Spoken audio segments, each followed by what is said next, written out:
Hey guys, this is Doc. I just got back in from doing a little grass cutting, so I know you guys will be getting this early in the morning.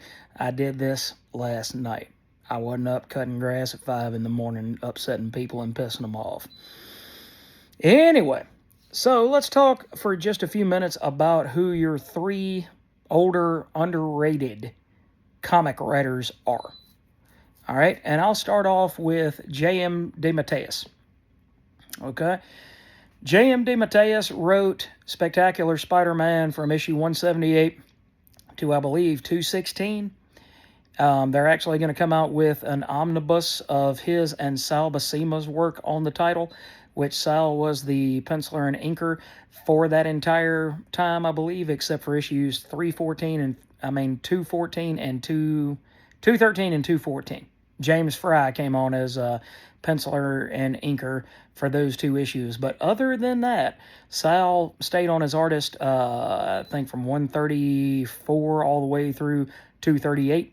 So almost a completely unbroken 100-issue run as penciler, and for the majority of it, inker for himself as well. All right, guys.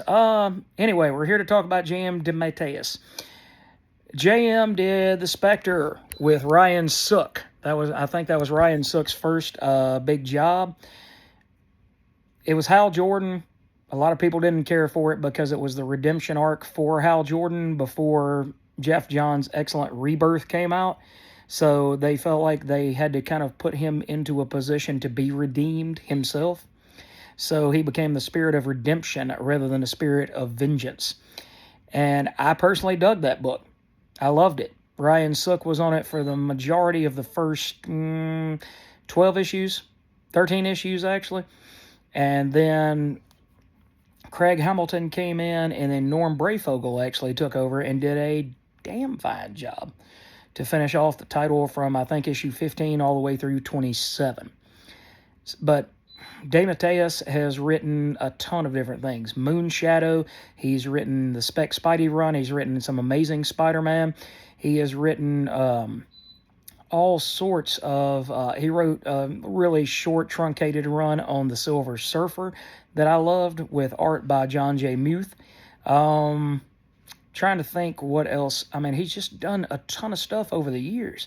And most of the stuff, he did the Justice League stuff with Keith Giffen, which I did not read and have not read. So if you guys think that I should read that, let me know in the comments. The second writer that I think is underrated by modern audiences is Roger Stern. Roger Stern did an excellent Avengers run. He also did a run on Spectacular Spider-Man before taking over Amazing Spider-Man from Denny O'Neil, which I've read that entire run from Denny O'Neil, and it sucked. It was terrible. So, sorry, Denny, I don't mean to speak ill of the dead, but that was bad. You should have never took that assignment. But on the other hand, Roger Stern and JR in his first run on Amazing Spider-Man absolutely created some bangers. The one that everybody remembers actually didn't have John Romita Jr. on the artwork. It was Ron Friends, and it was the kid who collected Spider-Man. If you have not read that short story in the backup of issue 248 of Amazing, grab yourself a box of tissues before you do that. It'll tug at your heartstrings. It gets to the heart of who not only Spider-Man is, but Peter Parker is as a character. Excellent stuff. So they were a team, I think, from issue 208 to issue 250. Roger Stern has an understanding of characterization. He writes characters that are real. He writes characters that really speak to you. When you read them, they come across as real humans. They come across as people.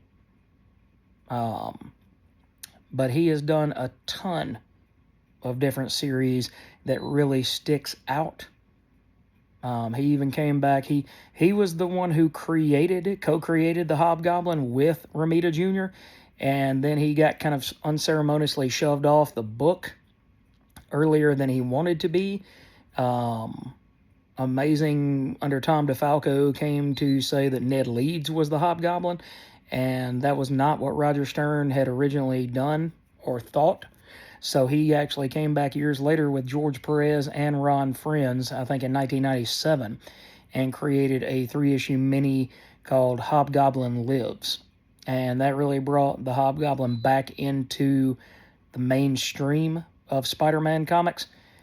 And it showed that Roderick Kingsley was the original idea of who the Hobgoblin was. And that's who Roger Stern never got the chance to, publicly out. But in that miniseries, he did finally get to say this was truly the Hobgoblin, and Ned Leeds was just set up to look like a patsy. All right, and let's see. The third underrated writer, I would say, by modern audiences, would be Dan Jurgens. Dan Jurgens has done he did an excellent run on Superman around the time of the death of Superman, writing and penciling the title.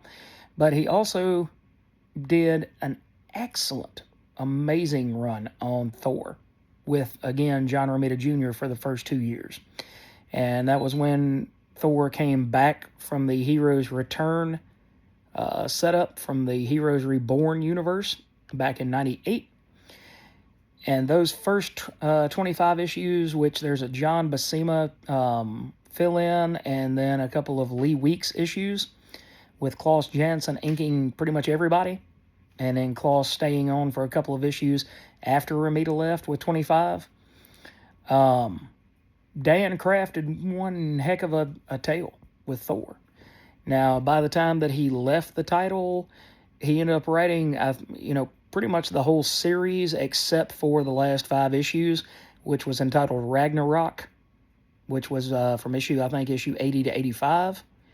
But he wrote all the way from issue 1 through 79. He didn't pencil any of it. I thought that was an odd thing going on. I thought they might bring him on as penciler once Romita Jr. left, but I don't know if he didn't have any interest in penciling or if he merely didn't get asked. But I would say, guys, check out his Thor, check out his old Superman stuff. He did one with Norm Rapamund as his inker, and it was the return of Doomsday after, Doomsday was supposedly killed after he killed Superman. And it was called Superman Doomsday Hunter Prey. And it was a 3-issue prestige format, 48 pages each issue. And it was really, really great stuff. So there you go, guys. There's our 3, I think, underrated writers from back in the day. Let me know in the comments who you think doesn't get enough love and enough credit from modern audiences.